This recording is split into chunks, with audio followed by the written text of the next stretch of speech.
This is your Interstate on the Interstate.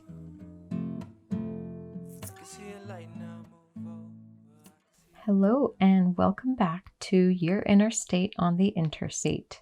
So last time we talked about meeting yourself wherever you are, and I'd like to take a moment at the beginning of this episode for you to do that too. So we're just going to take 10 seconds to just check in with yourself and see where are you at right now in this moment, physically, mentally, and emotionally. You can say it out loud, or you can just say it in your head, or you can write it down in a journal.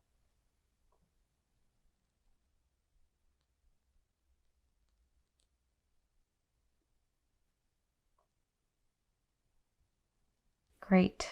On today's episode, I'm going to talk more in depth about being the observer of thought and emotion. And I'm going to talk about the benefits of this kind of mindfulness practice in your daily life. Let's talk about stress.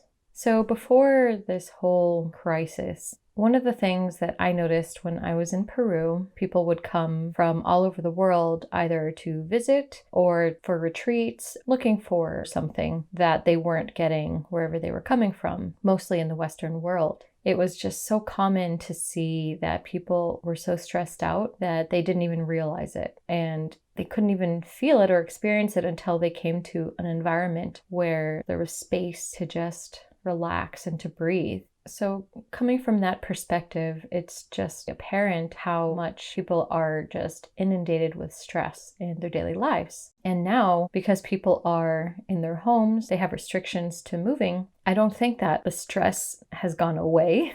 Rather, the kind of stress and the way that people are stressed has just changed form. I can't speak for everybody. I imagine that there's some people that are feeling really wonderful and really happy with whatever is happening right now. But I've also observed that a lot of people are in a way more stressed because either they're in close quarters with people and they have to deal with that all the time and that can be uncomfortable, or they have kids and they have extra responsibilities now. And then I'm sure that a lot of relationships are strained because people aren't used to spending this much time together. And then there's also people who may have lost their jobs, and so there might be stressors about money. And I think a lot of people are also stressed out about the uncertainty of the future. From what I've heard is that it tends to come in waves. Like sometimes people are totally fine, I'm great, la la la, but then there's also just like this oh shit that comes in as well. And also for people who think they might be doing fine, there still might be some underlying fears that does cause some stress. So dealing with and addressing stress is just as important now as it was before this whole crisis. When we are stressed out, our adrenal glands send out hormones like cortisol that gets released during fight or flight situations. You know, when you're faced with a bear in front of you and you need to up the cortisol, what that does is it basically shuts down certain aspects of your biological function so that it can focus on others. And when people are stressed for long periods of time, those same hormones are being released in your system, and that can cause some major problems. And it has been linked to anxiety and depression. And I do believe that it is possible to hack your way out of it. And that's not for everybody. Some people do need to take certain medications. But if we can support that process by allowing yourself to cultivate a practice that allows your mind to transcend the stressors, your whole system, your whole body, physically, mentally, emotionally, will be improved.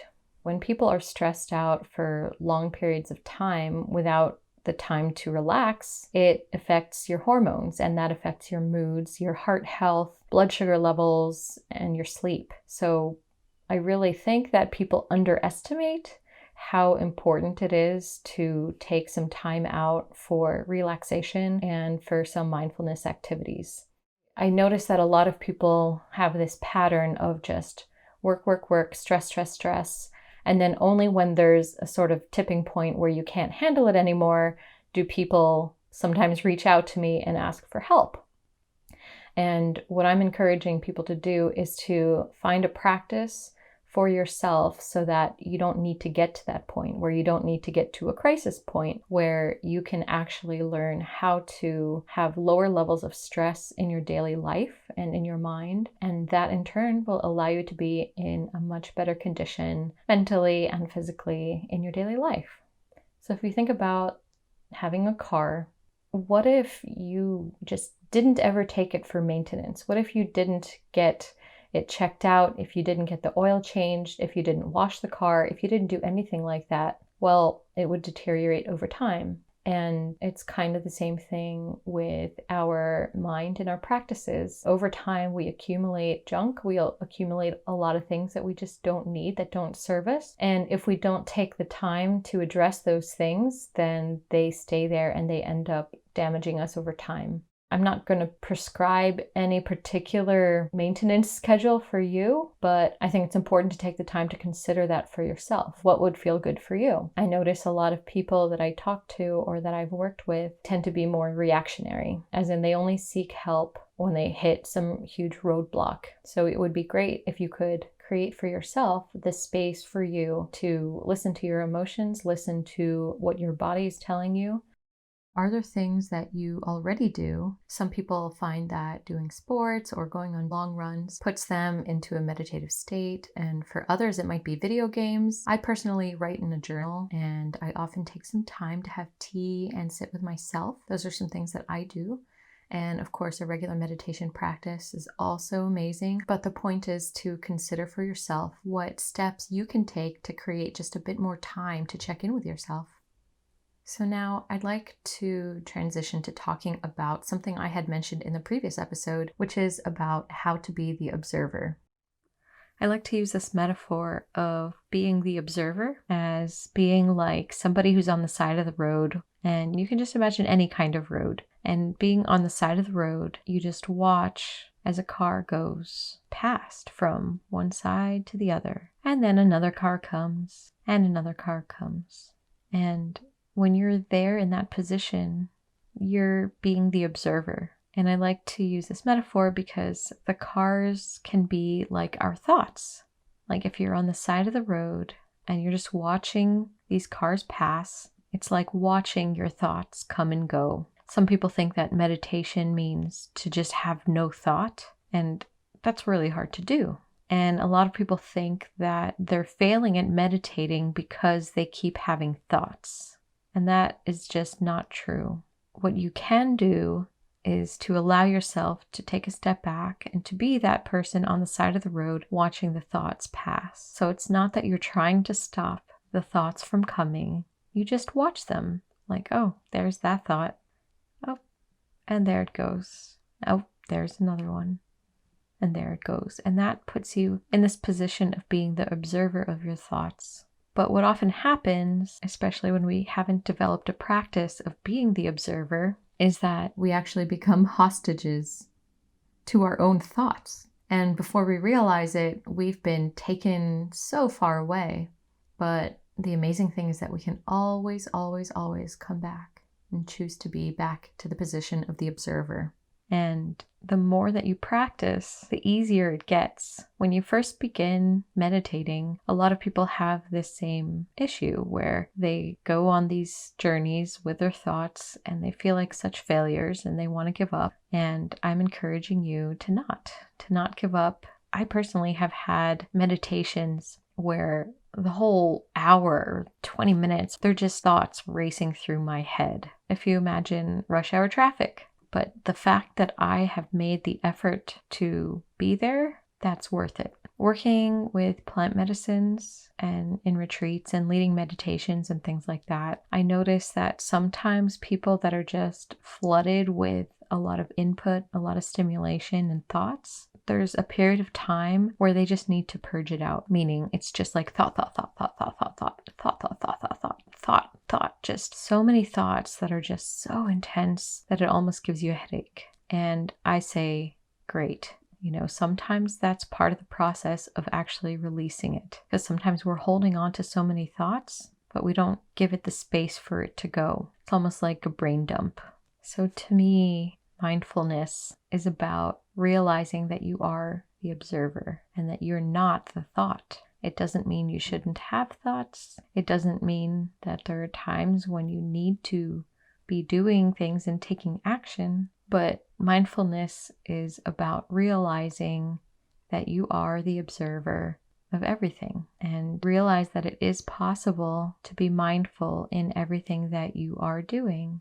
When I went to a retreat with Thich Nhat Hanh, he teaches about how to be mindful in everything that you do. Being mindful while you're walking, being mindful while you're eating, and being mindful while you're talking. In this retreat, I learned a few rules there: to not eat and walk, to not walk and talk, and to not eat and talk. I'm not suggesting that when you eat to not talk at all, but I would like to invite you to see what happens if you were to do that, or to just watch yourself, be the observer of yourself.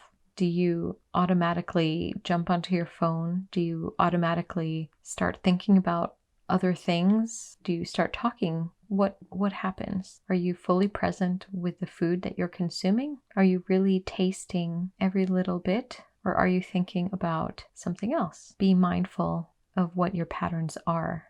So I'd like to share another part of the retreat with Thich Nhat Hanh. Another rule was a mandatory 15 minutes of silence at the beginning of each meal. It was the first day, and I remember sitting there, and the first 15 minutes, it felt like painful. It was uncomfortable. It was awkward in a way. I think so many people, especially in the Western world, are used to just filling up this space of silence with any sort of sound, with small talk, with anything, because sometimes it's too uncomfortable to just sit in the silence. The uncomfortability of sitting in silence is a societal phenomenon, but it is possible to change it. So after this 15 minutes of this painful silence, they rang the bell, and it was like someone turned on a switch, and all the chatter was so loud. It was like being at a bar. After about the fourth day, by the time that they rang that bell, people just stayed in the silence, because after a few days of doing that at every meal, people started to realize how delicious that silence was, how much more flavorful everything tasted. I remember Thich Nhat Hanh saying something about being able to taste the sunshine in the carrot. And I remember I had a moment where I took a bite of this carrot and I could taste the sunshine in it. And I almost cried. I may have cried, but it was so moving because I finally understood what he meant. So I'm talking about all these different concepts, but I'm hoping that you will actually find some time to practice them. Instead of talking about this concept of being on the side of the road, being the observer, let's go ahead and put that into practice right now. So first, take a couple of breaths.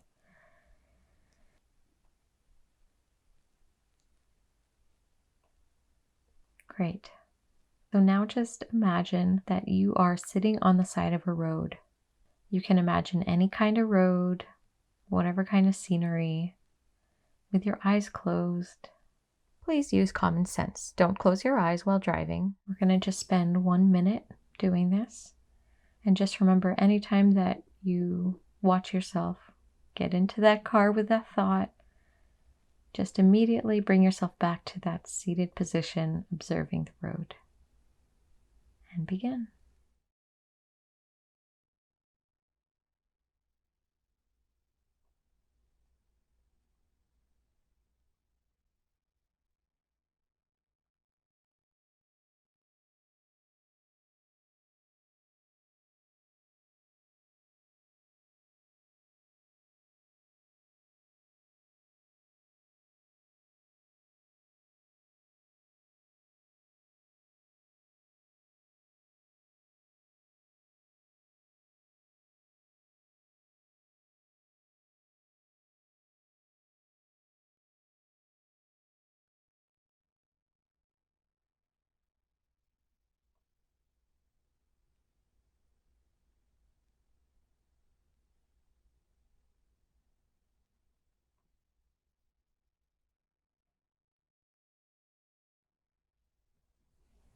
Okay. How did you do? Did you watch yourself go along with your thoughts, or were you able to stay as the observer? And most importantly, did you have fun? For me, the fun part is to bring this metaphor into daily life, because it's one thing when you're sitting for the purpose of meditating, but can you still be the observer through your day to day? So whatever you're doing for the rest of your day today, just watch yourself and see as you get so into something that you forget to be the observer. Let's say you're watching something on Netflix and it gets so intense that you get so into the character. And how long does it take for you to remember, oh, I'm just the person watching it. I'm not actually that character. And then also watch in your interactions with other people when you get frustrated, when you perceive any sort of conflict with anything. Ask yourself if you are in that car or if you're being the observer of it. We talked about thoughts and allowing them to pass, but now we are going to talk about the same kind of thing just with emotions. So I have worked with people with trauma, grief, and all kinds of experiences. And one of the biggest reasons that people continue to hold on to trauma and old resentments or any old feeling, sometimes even decades later, is that no one has fully witnessed that feeling. And sometimes just giving space for that emotion to be witnessed, to just fully feel it for even a moment, can allow the release of it. Some deeply embedded emotions might take a bit more work, but so much can be done just with the presence of a witness. A lot of people wait until they have someone else who can help them, but I would also like to empower people to realize that they can actually do a lot more than they realize for themselves by just being their own witness. It's being a witness without judging the emotion, without judging yourself, and just being the observer. And so a practice that you can try, and after you listen to this, if you can allow yourself even a few minutes to just do this, that would be amazing.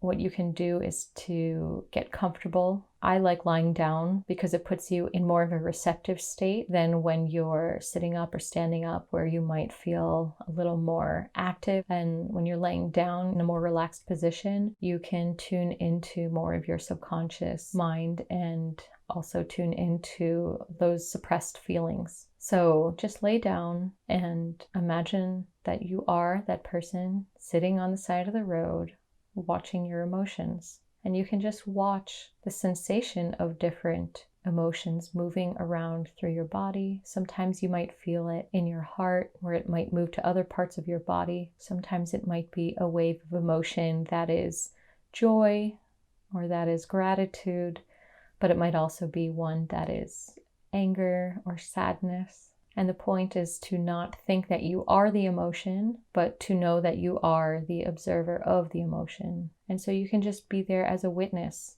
to see how these emotions are moving, and you don't even need to label it. Sometimes people like to label the emotions, like, oh yes, that is anger. Oh, that is sadness masked in anger. Oh, that is grief.